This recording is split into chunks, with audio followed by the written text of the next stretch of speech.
Olá pessoal, seguidores aqui do Faísca Repórter. Hoje eu estou recebendo a doutora Andréia Arruda Vaz. E hoje a doutora fala com a gente a respeito da violência doméstica e do feminicídio. Ela que atua também nessa área. Doutora, é um prazer receber a senhora aqui. E vamos conversar aí a respeito da situação dessa área que a senhora atua, que hoje tem um alto índice no nosso país, inclusive aqui no estado do Paraná. Obrigada, é sempre uma honra falar e discutir um tema que, infelizmente, dentro da nossa sociedade é muito recorrente. O Brasil é o 5º país do mundo em violência doméstica hoje. O Paraná tem um altíssimo índice de violência doméstica e ainda é um tabu.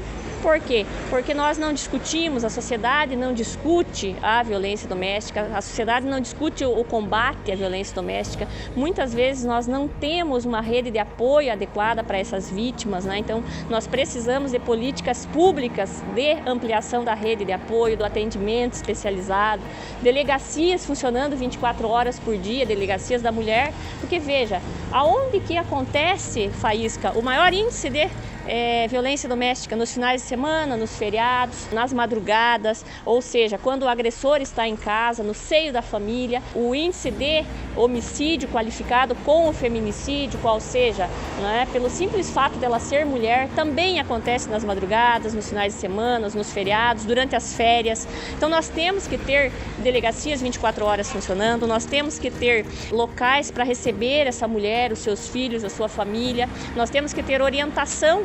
Muitas pessoas sofrem violência doméstica e têm medo, tem constrangimento, tem vergonha, não tem coragem de denunciar, porque afinal de contas o agressor é a pessoa que ela mais confia, é a pessoa que ela escolheu para viver, para amar, Então isso é muito grave, isso é muito complicado.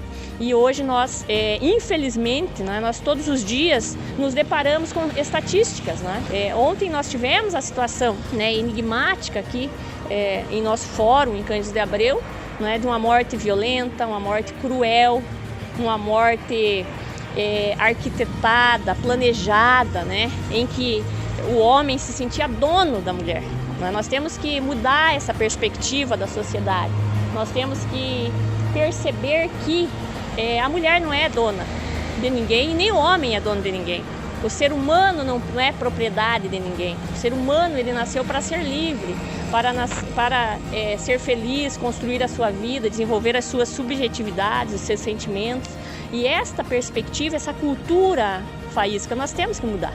Nós temos que discutir isso em sociedade, para que as pessoas, as crianças, desde cedo, eu penso nas escolas, trazer essa perspectiva, que as crianças não aceitem esta ideia de que são propriedade, de que são objeto de alguém, de quem quer que seja, muito menos do seu companheiro, do seu marido, do seu namorado, enfim. Doutora, nós vemos hoje que o governo, a Secretaria de Segurança Pública, tanto do Estado do Paraná quanto do Brasil, faz inúmeras campanhas. O que a senhora acha que deve ser feito a mais, assim, porque como a senhora frisou, que a mulher ela tem medo, ela se sente protegida pelo marido e vice-versa. O que a senhora tem assim em mente, pode falar pra gente, o que pode ser feito nessa situação para que a mulher denuncie, para que a mulher zere, talvez não zerar, mas diminua essa situação de feminicídio, violência doméstica no nosso país? Zero violência doméstica seria o mundo perfeito, seria um sonho a ser alcançado, mas infelizmente eu penso que ainda nós estamos muito longe, senão há um futuro inexistente, infelizmente. Agora, o Estado, o município, a União, eles podem fazer muito. Nós temos que ter políticas efetivas. Uma delas, eu sempre digo, é a aplicação do rigor da lei. Fazer aquilo que deve ser feito dentro do Poder Judiciário. Aplicar a lei ao seu alto rigor, punir. Porque nada mais triste para a família que perdeu uma pessoa vítima de violência doméstica é ver o algoz solto em pouco tempo. Então, o primeiro é a aplicação rigorosa da lei. Segundo, rede de apoio eficiente. A mulher ela tem que chegar na delegacia, nós temos que ter pessoas especializadas para receber, policiais femininas, porque às vezes a mulher, Faísca, ela chega na delegacia e o policial vira para ela e diz: o que você fez para ele te agredir? Percebe o machismo estrutural que vige em nossa sociedade? E aí ela, desamparada, angustiada, amedrontada, o que ela tem que fazer, Faísca? Percebe? Ela tem que voltar para casa do agressor, às vezes para morrer. Não é o caso de ontem, que nós atuamos e trabalhamos aqui no município, Veja quantas vezes ela voltou para casa, porque ela não tinha independência financeira, ela não tinha independência emocional mais. Uma mulher que perdeu a personalidade dentro daquele relacionamento abusivo. Uma mulher que ela já não sabia nem quem ela era mais, de tanta agressão, violência física, sexual, emocional, mental, financeira, não é? Todo tipo de violência, percebe? Violência materna, porque ela via seus filhos serem torturados na sua frente, não é? Então essa mulher, em 13 anos de relacionamento, ela já não sabe mais nem quem ela é, ela não sabe a quem se socorrer. Então, se ela não tem uma rede efetiva, nós temos que ter casas de acolhimento para a mãe, para as crianças, nós temos que ter atendimento psicológico eficiente, rápido, não é? Para essas crianças, para essa mãe, para essa mulher, se ela tem filho ou não, ela precisa de atendimento para que ela tenha forças para sair desse relacionamento. Porque o algoz, o agressor, o violentador de mulher, ele tem uma lábia, ele vai mudar. Nós vimos ontem no fórum um príncipe. A defesa trouxe ali uma situação de tentar criar um engodo filosófico ali, né? Parecia uma história fantasia, parecia não, era uma história fantasiada de que ele era um ótimo homem, que ele era um lorde que matou cruelmente a mulher, né? Com 14 facadas. Então, percebe que até para isso ela precisa de forças, para que ela consiga perceber que é uma artimanha, uma ardilosidade para ela voltar e às vezes para ser morta no seio da sua própria casa.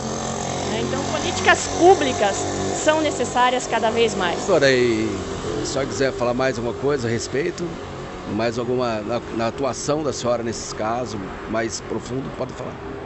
Eu sou professora também, Faísca, então eu trabalho, eu sou pesquisadora, né? Então eu trabalho, escrevo, falo em congresso, eu tento disseminar essa ideia de que nós precisamos proteger as nossas mulheres, proteger os nossos filhos, né? Quando nós protegemos as mulheres, nós também protegemos os filhos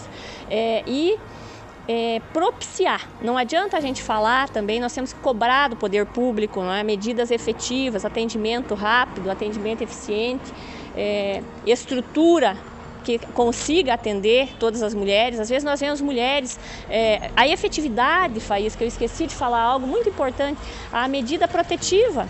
Nós temos que ter efetividade nas medidas protetivas. Às vezes a mulher abre uma medida protetiva, ele continua violando, a polícia não consegue atender, nós não temos às vezes não é nem culpa da polícia, porque ela também às vezes não tem efetivo, então nós precisamos de efetivo para trabalhar e fazer cumprir as medidas protetivas, não é? Entre outros elementos que podem ser realizados. Eu penso que toda a sociedade tem que se voltar à proteção da mulher, a derrubar esse machismo, essa forma com que a sociedade brasileira se estruturou de reduzir a mulher. Porque isso às vezes começa em casa, às vezes não, na maioria das vezes, né? E isso é cultural, infelizmente, no Brasil, e nós temos que mudar essa cultura.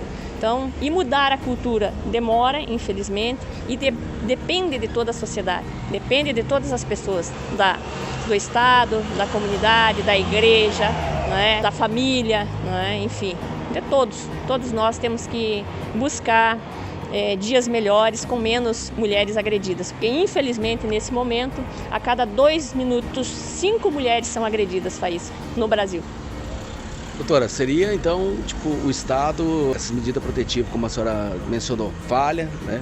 Ou tem que começar uma educação desde pequeno nas escolas, mudar a educação do nosso país, assim seria, né? Você foi genial agora, Faísca, você tocou num assunto extremamente importante. Se nós formássemos, se nós tivéssemos uma educação básica, forte, não é, consistente, em que a criança desde muito cedo tivesse acesso, não é, a direitos fundamentais, cidadania, conhecer a Constituição, conhecer os seus direitos, né? Isso seria diferente. Esse é o melhor instrumento para mudar esse triste cenário que nós temos no Brasil. Porém, infelizmente, nem sempre, né, há interesse público em melhorar a educação nesse sentido, mudar uma grade curricular, incluir esse tipo de disciplina desde muito cedo nas escolas, né?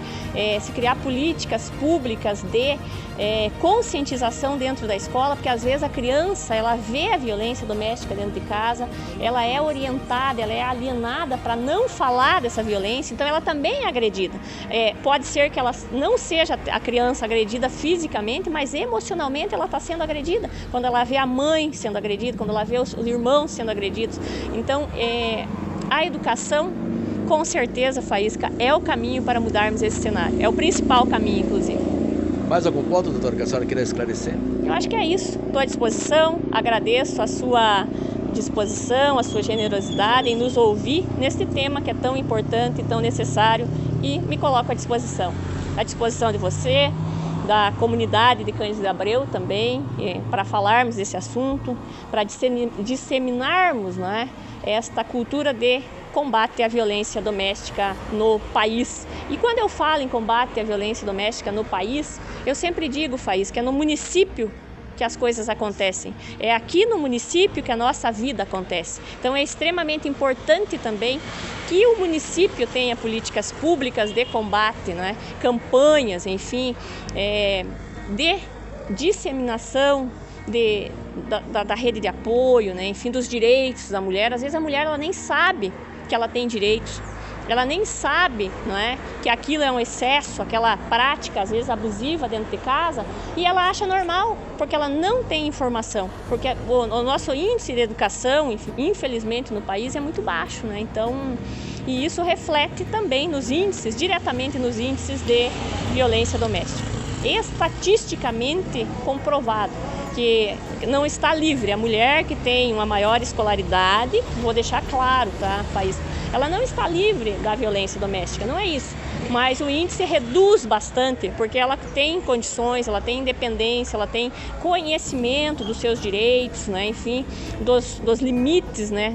O que é abusivo ou não.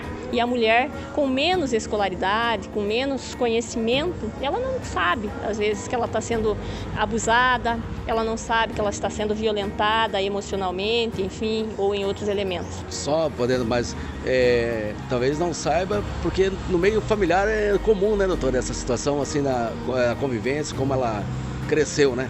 É tão comum, tipo, os pais lá atrás cometiam violência doméstica, e para ela acha que é normal, né? Ela já cresce, às vezes, num ambiente de violência, né? Num ambiente, às vezes, de bullying, né?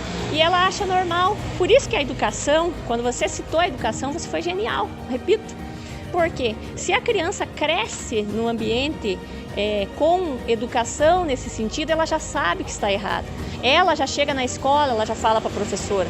Então é isso, ela cresceu nesse ambiente, ela já busca um parceiro, às vezes, acreditando que aquele comportamento abusivo é normal, né? Que aquele é o comportamento padrão, e essa violência ela vai se reproduzindo reiteradamente por gerações. Não é? Isso é muito triste, muito triste. Falamos aqui com a doutora Andréia Arruda Vaz, que é advogada, que trabalhou ontem no júri aqui em Cândido de Abreu, na parte de acusação, né? Foi, felizmente, né, doutora, conseguiu aí a condenação do réu em 28 anos de prisão. Queremos agradecer a senhora e deixamos aí, com certeza, à disposição nossos canais de informação aí para a senhora participar a hora que a senhora quiser. Muito obrigada, eu que agradeço, isso mesmo.